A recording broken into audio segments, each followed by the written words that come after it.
आज मॉनसून सत्र की शुरुआत ही हुई थी कि इस बीच एक बड़ी खबर आ गई है कि जगदीप धनखड़ ने उपराष्ट्रपति पद से इस्तीफा दे दिया है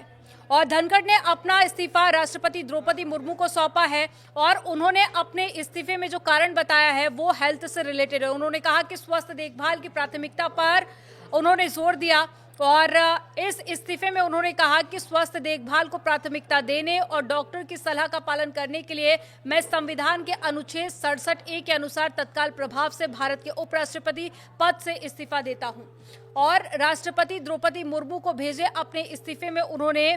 हेल्थ का जिक्र किया और कहा कि डॉक्टर ने उन्हें ये सलाह दी थी, जिसके बाद में उन्होंने इस्तीफा दे दिया है क्योंकि हेल्थ उनकी लगातार खराब हो रही है। इससे पहले उन्हें एम्स में भर्ती भी करवाया गया था। धनखड़ ने राष्ट्रपति को भेजे गए इस्तीफे में कहा कि उपराष्ट्रपति रहने के दौरान उन्होंने भारत के उल्लेखनीय आर्थिक प्रगति और साथ ही अभूतपूर्व विकास को देखना और उसमें भाग लेना सौभाग्य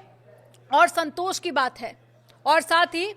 जगदीप धनखड़ ने कहा कि राष्ट्र के इतिहास के इस परिवर्तनकारी युग में सेवा करना एक सच्चा सम्मान है।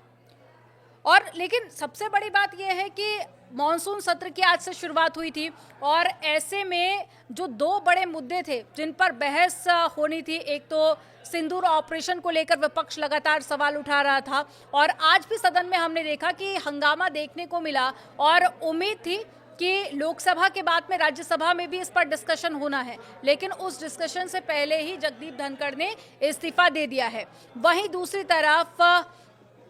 जो कैश बरामद हुआ था एक जज के घर से, उस पर भी चर्चा होनी थी। राज्यसभा में माना जा रहा था कि उस विषय पर भी चर्चा होगी, लेकिन चर्चा होती उससे पहले ही अपने आप में ये बड़ी खबर आई है कि उपराष्ट्रपति जगदीप धनखड़ ने इस्तीफा दे दिया है। लेकिन अब सबके मन में सवाल ये कि अब मॉनसून सत्र चल रहा है तो इस बीच क्या होगा, तो उसको लेकर अपडेट आपको बता देते हैं कि 60 दिन का जो समय होता है, 60 दिन का समय है और 60 दिन के अंदर ही इलेक्शन भी होंगे। इसको लेकर जो दोनों सदन होते हैं, लोकसभा और राज्यसभा, दोनों सदनों के जो मेंबर्स हैं वो इसमें पार्टिसिपेट करेंगे और तब तक पद का क्या होगा, कौन उन्हें संभालेगा, तो इसका जवाब यह है